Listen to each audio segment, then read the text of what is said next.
Assalamualaikum warahmatullahi wabarakatuh. Saya perwakilan dari kelompok 6 akan mempresentasikan subbab politik identitas dengan anggota tim Dafa Ahmad 367, Bagas Adi 374, Rania 376, Putri Asisya 377, Ayuning Tias 388, Zaid 399, Virial 405. Politik identitas dimaknai sebagai relasi kekuasaan dalam suatu masyarakat yang berdasarkan kultur, ras, agama, sejarah, ataupun bahasa. Kekuasaan dalam hal ini adalah sesuatu yang pokok bagi kelompok masyarakat karena mengandung nilai-nilai yang berdasarkan bagi mereka untuk dipertahankan ataupun diperebutkan.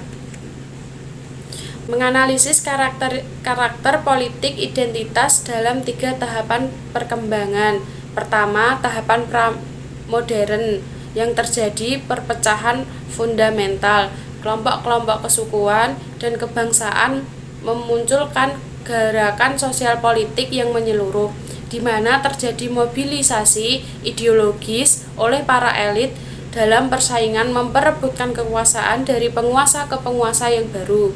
Kedua, pada tahap modern, gerakan muncul dengan adanya pendekatan kondisional. Keterpecahan membutuhkan sumber-sumber untuk dimobilisasi. Terjadi keseimbangan mobilisasi dari atas dan partisipasi dari bawah sehingga peran pemimpin tidak dominan lagi dan bertujuan pada pembagian kekuasaan. Ketiga, pengembangan postmodern. Munculnya gerakan berasal dari dinamikanya sendiri. Potensi muncul atas berbagai macam kesempatan individual dan tidak ada satu kelompok atau pecahan yang dominan. Di Indonesia sendiri, politik identitas didasarkan pada kepercayaan dan suku agama. Contohnya, ada ajaran kebencian yang bersifat syara, suku, agama, ras, dan antar golongan yang digunakan sebagai alat untuk menjegal pihak lawan politik seperti yang marak terjadi saat pemilihan gubernur Jakarta kemarin. Selain itu, politik identitas juga digunakan sebagai salah satu strategi kampanye untuk para kandidat dalam pemilu dan juga menjadi alasan beberapa orang untuk memilih di masa sekarang. Politik identitas lebih merupakan bagian dari adanya sebuah permasalahan yang sering menjadi pemicu konflik. Artinya, politik identitas saat ini dijadikan sebagai pengakuan jati diri individu, masyarakat, maupun pengakuan etnisitas yang berujung pada suatu bentuk pertikaian atau konflik. Lantas, identitas apa yang digunakan sebagai landasan dalam pemilu? Di Pilpres, masa kandidat sama-sama berusaha memenangkan hati para pemilih. Seperti pada masa Pilpres Joko Widodo yang sejak pemilu 2014 dianggap kurang muslim, sampai mengait Ketua Majelis Ulama Indonesia Ma'ruf Amin sebagai cawapresnya untuk memikat pemilu muslim. Sedangkan Prabowo Subianto menggunakan pengaruh kedekatannya dengan FPI serta dukungan dari Ijtima Ulama untuk memikat pemilih muslim.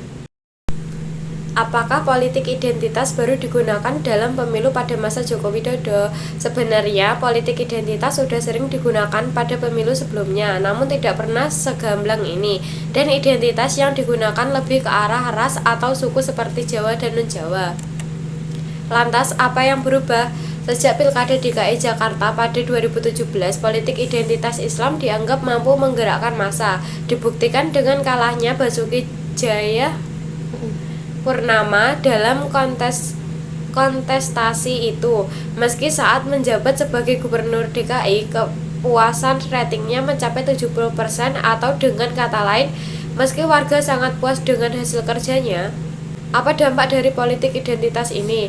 Politik identitas akan menimbulkan opini publik bahwa orang yang tidak beridentitas sama dengan mereka tidak pantas menjadi pemimpin. Ini tentu saja menyebabkan kaum minoritas akan kehilangan hak yang sama dalam pemerintahan negara, khususnya dalam ranah pemilu maupun pemilu. Solusi untuk politik identitas harus dilakukan rekonsiliasi sosial yang dilakukan oleh elit atau bisa dilakukan oleh siapa saja. Sekian presentasi dari kelompok kami, kurang lebihnya mohon maaf. Wassalamualaikum warahmatullahi wabarakatuh.